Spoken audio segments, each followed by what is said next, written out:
Mon très cher Albus Dumbledore et vous tous sorciers et moldus, bonjour. Aujourd'hui, dans Lumos pour un moldu, nous tenterons de faire la lumière sur le jeu d'échecs.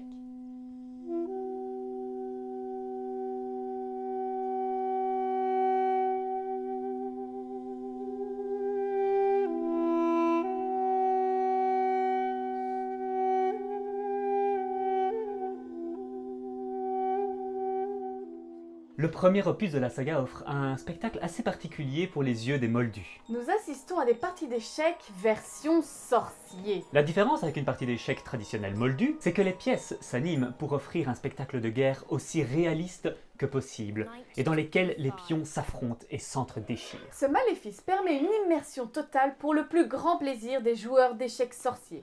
Ron en est un grand amateur. Queen to e5.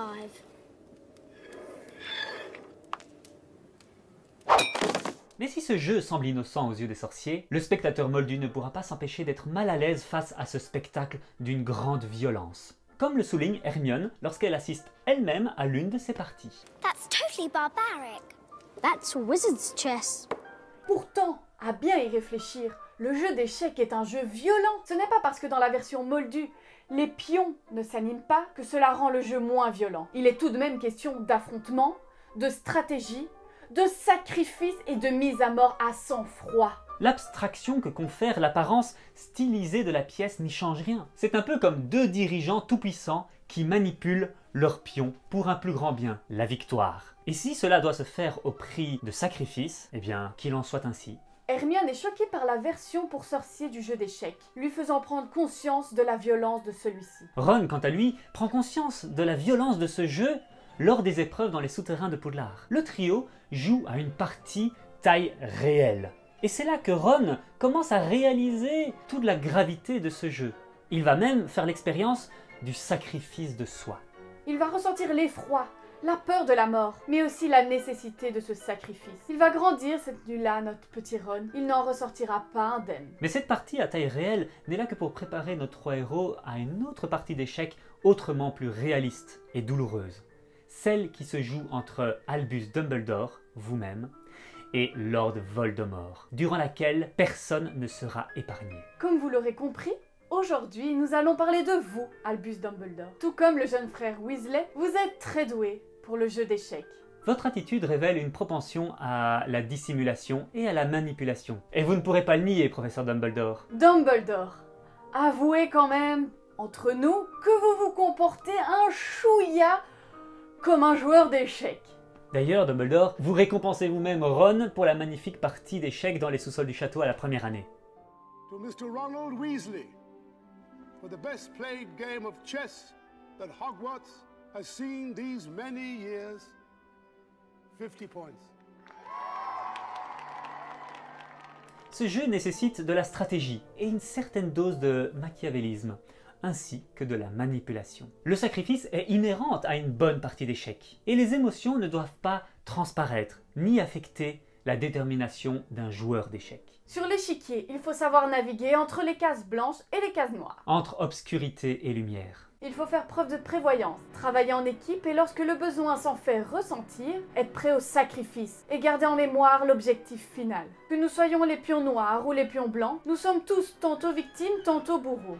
Il n'y a ni bon ni méchant, juste des circonstances conflictuelles et divergences de position ainsi que de point de vue. Le fil de rasoir qui sépare les dalles noires des dalles blanches illustre la césure constitutive du raisonnement humain. Le damier met en évidence l'imbrication des opposés dans l'esprit de l'homme, mettant en lumière ce jeu dialectique des différences. À cela, il semble bien que vous soyez passé maître à ce sujet, professeur Dumbledore. Le sacrifice, pour le plus grand bien, est l'un des thèmes récurrents dans le récit pottérien. La mort de Rogue ainsi que celle de Harry ne sont que quelques exemples parmi tant d'autres. My brother sacrificed many things, Mr. Potter, on his journey to find power. Cette révélation met en lumière une stratégie titanesque, tant philosophique, métaphysique que pragmatique. L'entièreté du récit pottérien semble être une gigantesque partie d'échecs entre vous, Albus Dumbledore, et Tom Jedusor depuis votre première rencontre à l'orphelinat. Cette confrontation n'est pas sans rappeler l'emblématique partie d'échecs jouée entre le cavalier et la mort, dans le célèbre film Le 7e Sceau de Bergman, sorti en 1957. Le film présente, sur une plage déserte, la rencontre entre le chevalier et la mort. Vem är du? Jag är döden. Ce premier propose à la mort une partie d'échecs afin de retarder l'échéance, le temps de trouver des réponses à ses problèmes métaphysiques. L'existence a-t-elle un sens? Men jag lämnar inga uppskov. Du spelar ju schack, inte sant? Ja, jag är verkligen en ganska skicklig schackspelare. Villkoret är att jag får leva så länge jag står dig emot. Spelar jag dig matt, förger du mig. La vie est ainsi comparée à une partie d'échecs, à laquelle le chevalier se plie pour retarder quelques instants l'inéluctable. Son échec est mat. Du fick svart. Det passar ju bäst så, inte sant? Nous ne pouvons gagner contre la mort. La partie d'échecs symbolise l'acceptation lente de la mort. Le chevalier tente ainsi d'apprivoiser la mort pour réduire l'angoisse de sa disparition. Il ne s'agit pas d'abattre un ennemi extérieur, mais plutôt de surmonter une crainte intime. La peur de la mort ne doit pas être ignorée, mais admise, intégrée et si possible, maîtrisée. Certes, in fine, l'issue reste la même, et l'homme est sûr de perdre la partie. Mais il aura au moins paré quelques coups, et rendu l'affrontement beaucoup plus intéressant esthétiquement. Mais revenons à vous, Dumbledore. Un bon joueur d'échecs repose également sur ses aptitudes à dissimuler sa stratégie. Non seulement à son adversaire, mais aussi à ses pions, pour qu'ils exécutent les ordres sans voir la mort inéluctable qui les attend. Harry aurait-il été jusqu'au bout de sa mission si vous lui aviez révélé votre stratégie? Le joueur d'échecs doit donc cultiver le goût du secret. Dumbledore gave us a job to do. Did he now? Nice job. Easy. It's a suicide mission. Do yourself a favor, boy. Go home. Live a little longer. Dumbledore trusted me to see this through. What makes you think you can trust him? What makes you think you can believe anything my brother told you? In all the time you knew him, did he ever mention my name? I trusted him. That's a boy's answer.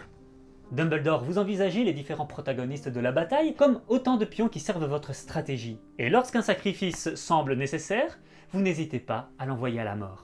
Vous programmez tout, allant jusqu'à intégrer votre propre mort à votre stratégie. Votre grandiose et majestueuse capacité à élaborer des stratégies qui prévoient et englobent une succession importante de coups d'avance fait de vous un adversaire redoutable. Dumbledore, vous parvenez ainsi à tourner votre propre mort à votre avantage. Il s'agit véritablement d'un coup spectaculaire et inattendu. Un coup de maître. Mais non sans vous être au préalable assuré que toutes les autres pièces connaissaient leur rôle par cœur, menant ainsi votre jeu à l'inéluctable victoire, l'échec et mat de Voldemort. Votre sacrifice rappelle une fois de plus l'acte de bravoure dont Ron fait preuve 6 ans auparavant lors de la quête de la pierre philosophale. Cette comparaison renforce le lien symbolique qui existe entre vous et Ron.